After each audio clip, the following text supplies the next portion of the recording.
Hello dear viewers, welcome back to another Odoo 18 tutorial by Cybrosis. Today in this video we are diving into the chart of accounts or simply the COA in Odoo accounting.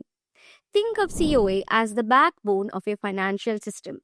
It's a complete list of all the accounts your organization uses to record every single financial transaction. Mastering your chart of accounts is fundamental for accurate financial reporting and making smart business decisions. So let's get started. First things first, how do you find your chart of accounts in Odoo? It's easy.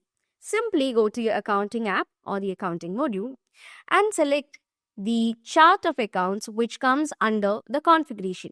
So this is the configuration under which you can find the chart of accounts. Open that and here you will see a list of all of your accounts. By default, you can sort them by code, account name or type, but you will find other sorting options in the drop down menu as well. So these are all the active accounts. From here, you can actually sort it based on account type and all. Okay. So that's the chart of accounts. Now, when your first step, when you first set up, your Odoo database or add a new company, the country you select automatically installs a fiscal localization package. Okay. So this package includes a standard chart of accounts pre-configured to meet that country's specific legal and regulatory requirements. This means you often have a solid foundation to start with, which you can then customize to your company's unique needs. So once you've posted a journal entry for a company, you cannot modify its physical location. So choose wisely at the beginning. Okay. Next, let me show you how creating a new account looks like.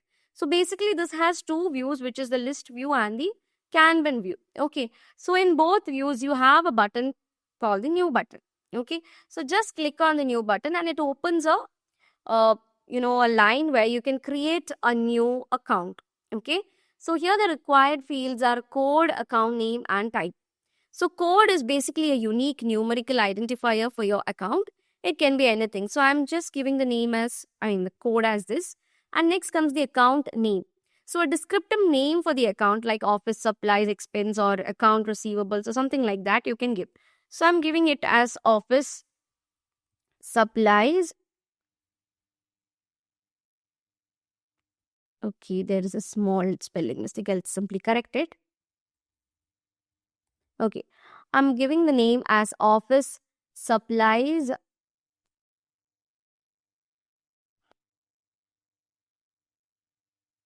expense. Okay.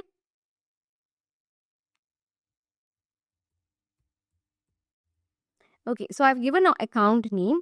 Next is the type.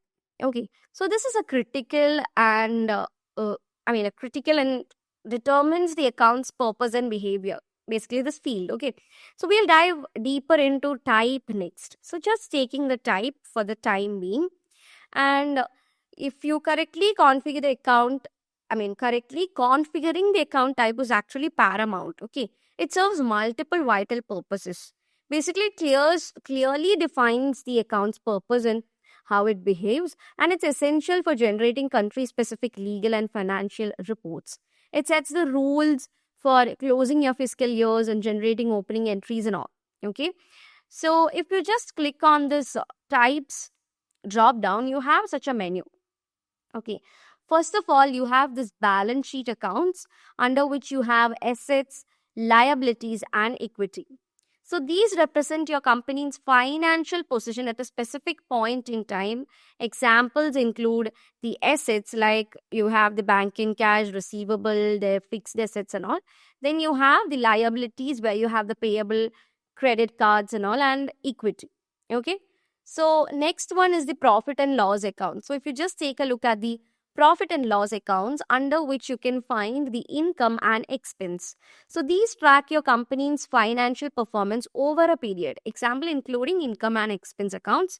And finally, you have the others. Okay, where you have off balance sheet types for specific scenarios.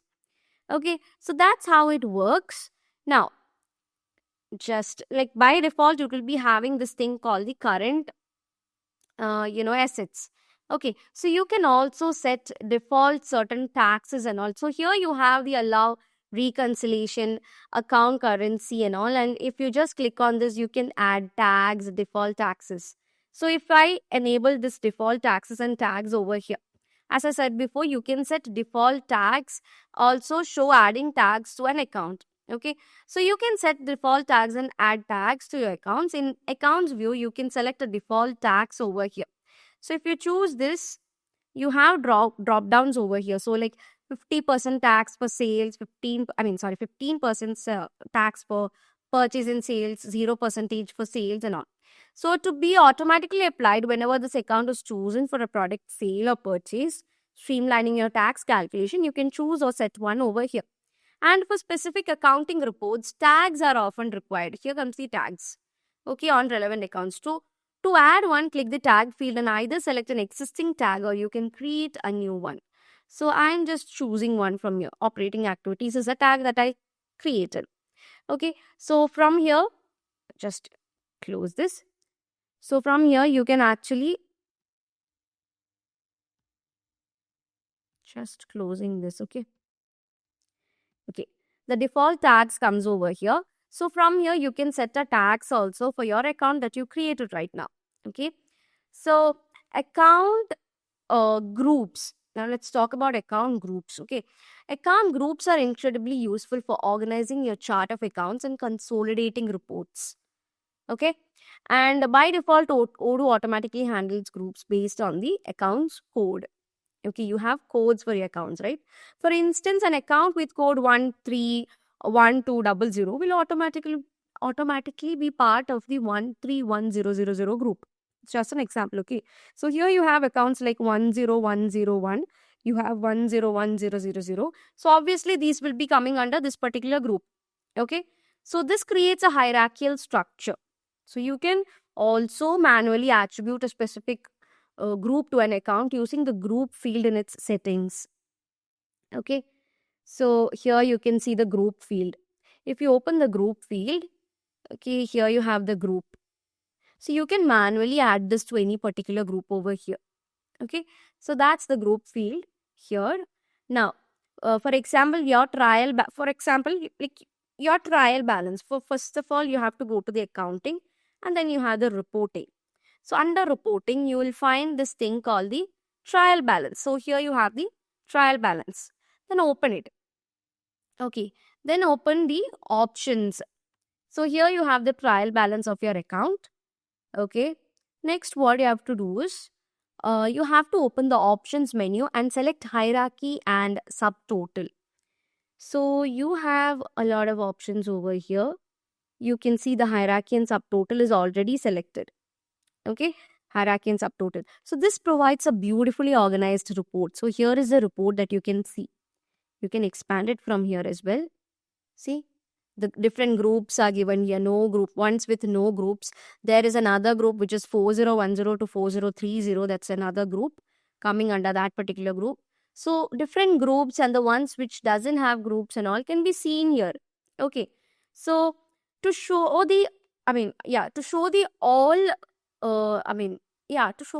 all the ones, or to show the allow reconciliation checkbox on an account form, you can explain this particular thing. Okay, so some accounts, particularly those used for payment methods like a credit card account, need to be configured for reconciliation. Okay, this feature allows you to match payments with your corresponding invoices, ensuring your accounts are balanced.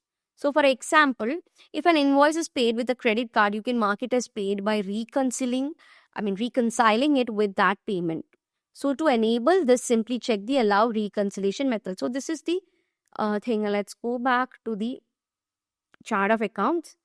So the account has this thing called allow reconciliation. So if you just take a look at this receivable account, here reconciliation is enabled. So to do that, you have to enable this thing and then don't forget to save it.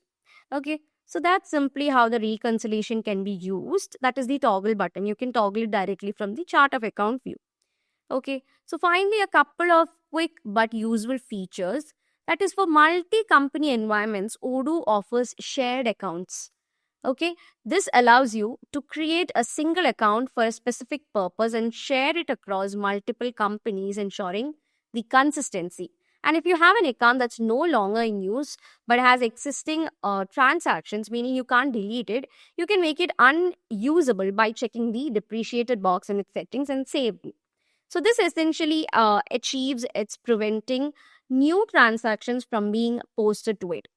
Okay, and there you have it, a comprehensive overview of the chart of accounts in Odoo. Understanding and correctly configuring your COA is absolutely fundamental for accurate accounting, streamlined operations, and informed decision making.